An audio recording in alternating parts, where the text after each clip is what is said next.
Assalamualaikum warahmatullahi wabarakatuh. Selamat pagi anak-anak. Ibu harap semuanya masih semangat ya dalam mengikuti pelajaran kita hari ini, walaupun harus selalu berada di rumah. Pada hari ini kita akan belajar tema 1, yaitu pada subtema 1 pada pembelajaran yang kedua. Selamat semangat belajar ya.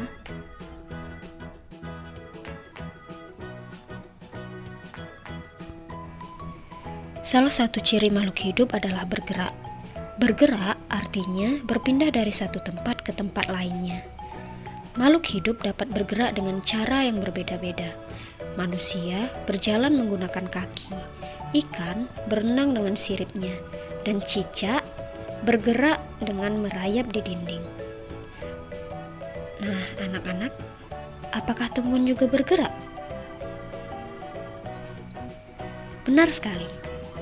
Tumbuhan juga bergerak seperti makhluk hidup lainnya. Tumbuhan bergerak karena adanya menerima rangsangan sehingga melakukan pergerakan. Contoh pada tanaman putri malu yang daunnya bergerak apabila terkena sentuhan. Gerak menutup daun tumbuhan putri malu merupakan respon terhadap adanya rangsangan.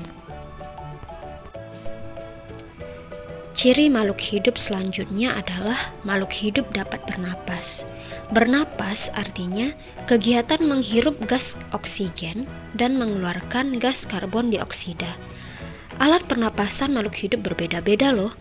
Manusia bernapas dengan paru-paru, ikan bernapas dengan insang, serangga bernapas dengan trakea.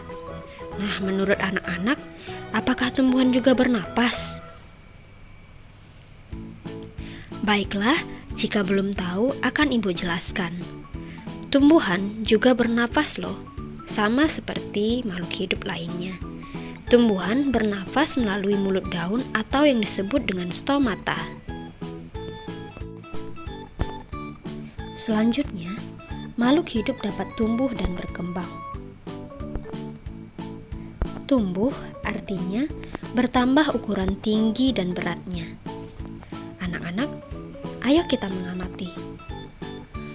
Apakah tinggi badanmu bertambah dibandingkan saat kamu masih di kelas 1?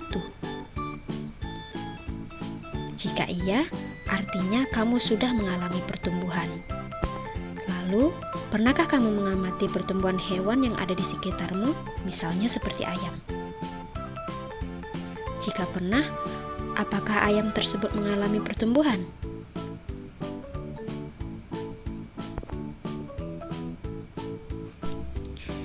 Sekarang kita lanjut ke ciri makhluk hidup berikutnya ya. Makhluk hidup memerlukan makanan dan minuman.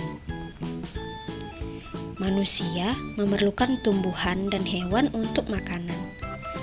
Dan sebagian hewan juga memerlukan tumbuhan untuk makanan.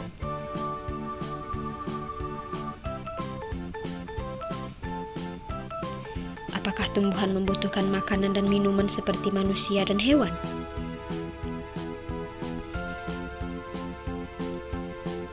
Lalu, apakah makanan tumbuhan? Tumbuhan memerlukan makanan seperti hewan dan manusia. Tumbuhan memerlukan makanan untuk kelangsungan hidupnya, karena salah satu ciri makhluk hidup adalah memerlukan makanan, sama seperti kita.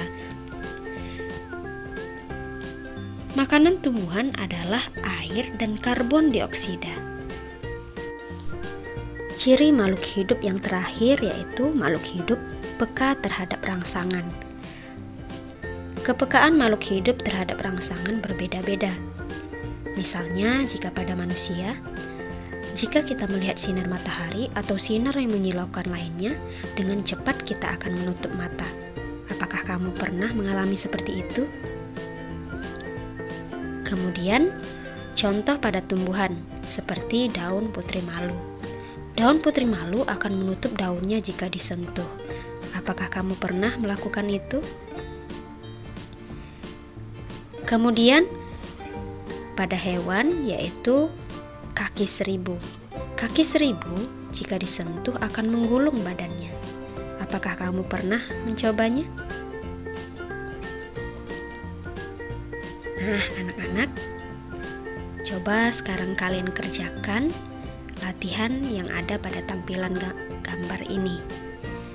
Buatlah kalimat berdasarkan kata-kata berikut, seperti berkembang biak, bernapas, makanan, tumbuh, dan bergerak.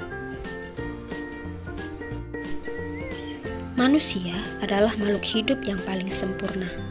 Manusia dapat melakukan gerak dengan bermacam-macam cara, seperti berjalan, berlari, lompat, naik dan turun tangga.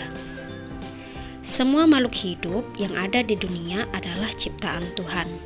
Keragaman cara bergerak makhluk hidup juga karena kekuasaan Tuhan. Semua itu adalah karunia Tuhan yang harus disyukuri.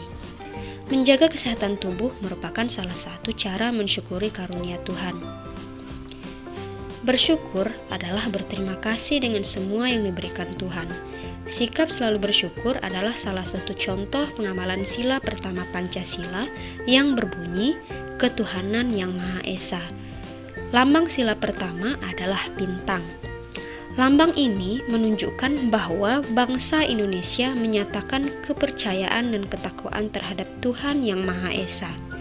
Taat terhadap perintah Tuhan dilaksanakan dengan selalu menjalankan perintah Tuhan dengan baik. Selain itu, juga harus saling menghargai kepercayaan orang lain ya. Apa saja hal yang dapat kamu lakukan untuk mensyukuri keragaman makhluk hidup? Cobalah kerjakan di buku latihanmu ya. Baiklah anak-anak, pembelajaran yang kedua kita sudah selesai. Jadi tugas yang harus dikerjakan ada 2 ya. Membuat kalimat dan menyebutkan apa yang dilakukan untuk mensyukuri keragaman makhluk hidup. Terima kasih. Ibu harap anak-anak tetap semangat dalam mengikuti pembelajaran, walaupun harus tetap di rumah saja. Ibu akhiri, Assalamualaikum warahmatullahi wabarakatuh. Sampai jumpa di pembelajaran kita berikutnya ya.